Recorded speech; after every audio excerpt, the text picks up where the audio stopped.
work to be done, prepping for spacewalks, and so yeah, it's been everything I wished it could be, and definitely more. And I think the thing I was least expecting was how fun it is just to be with the people up here, and so it's kind of like a second family, and so that's also been a joy. And working with the team, as you well know, being a Houstonian, the folks at Mission Control are the ones who do most of the work, and we just get the credit up here, but getting to work with them and seeing the teams, down there 24/7, keeping the station running and keeping us going is pretty cool to be able to work with all of them as well.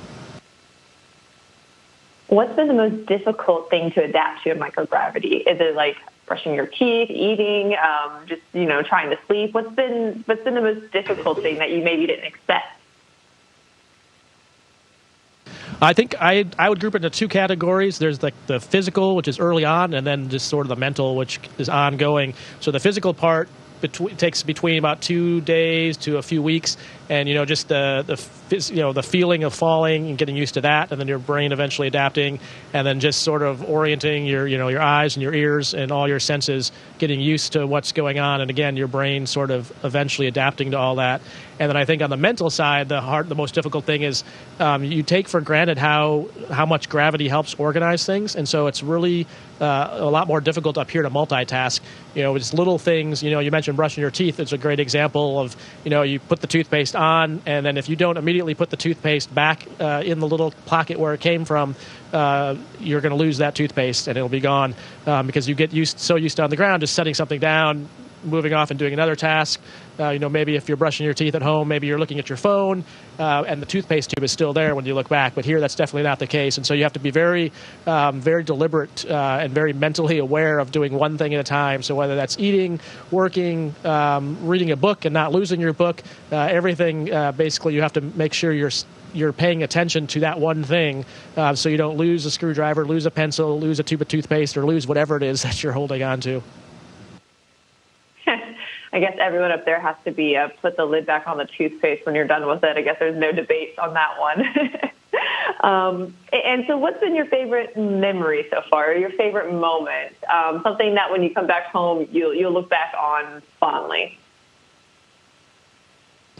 I've got a few, and I hope they all stick in my mind. I think on the launch, probably in the launch and the docking, the most significant thing I think I remember, or two things really. I know you asked for one, but one was the sight of the thrusters firing the Dragon, and so there's forward thrusters that do the larger burns, and in space they actually make this plasma plume, and so seeing that out the forward hatch window and seeing the four plumes go into space was breathtaking. And then also about 40 kilometers away from the station when we were starting to rendezvous, the sunlight was just right that we actually picked up the station visually a lot earlier than we normally would have, and it was backlit by the sun, and it looked like pure gold, like just black light and then this golden space station, which was really neat, knowing that's the place we were going to live. I think here on board, the most visually memorable thing that I get to see on a regular basis is the cupola, and just looking out the window. And when I sit in the cupola, I like to flip so that my bottom is down towards the earth and my feet are going along the way that the station's going. So it feels like you're sort of sitting basically in a spaceship flying over the top of the earth. And that's something, that's just, I love to do that in the evenings, just relax and whenever I have free time. And that's definitely something I'll remember the rest of my life. And so tell me a little bit about the experiments you're participating in and something that's been particularly interesting for you.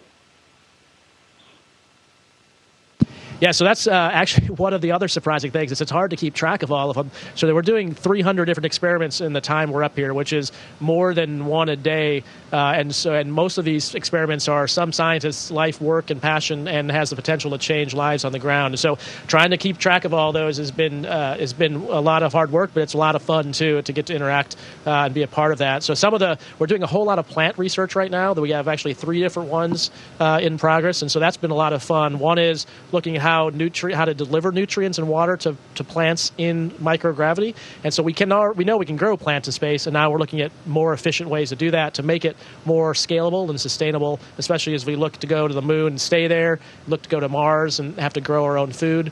There's another experiment looking at, it's essentially growing stem cell cultures of cotton plants to look at variations that might make them more drought resistant or use less water. Another experiment related to plants that's looking at how they respond at a genetic level to different levels of gravity. And so it's essentially in a centrifuge that can change to be Martian gravity, lunar gravity, Earth gravity, no gravity, and look at how they respond to that. And then the other one that's interesting to me is a whole lot of materials science experiments going on. One in particular just happening this past week is concrete, different types of concrete mixing and trying to figure out better ways to model that on the ground. That helps when concrete hardens on the ground, it gives off a lot of carbon. So if we can figure out a better way to do that, we would reduce the carbon emissions. And then we also have a vested interest in it in Houston, because if we're going to go to the moon and stay, we're going to have to be able to build structures on these other planets and other surfaces. And so figuring out what to do or how to best mix concrete or structural material is the other reason we're doing that. So it's pretty cool work. And as you can imagine, concrete on Earth, the water and the mix settles because of gravity, and in zero or microgravity here, that doesn't happen. So we're studying that and a lot of other similar things that are, when we look at material science world, where gravity changes how things behave on Earth, and so we can come up with new alloys, new materials. So that's all really exciting stuff that I really enjoy being a part of up here. Yeah, it sounds interesting. Also, today's Valentine's Day. Happy Valentine's Day. Are there any celebrations on this station? Well, I'm wearing my red shirt. The other thing I'd say what we have been doing is over the last few days, Kayla's actually been leading the charge. She was looking for all the heart-shaped lakes we could find and ponds. And it turns out there's actually a lot of heart-shaped little pieces of land or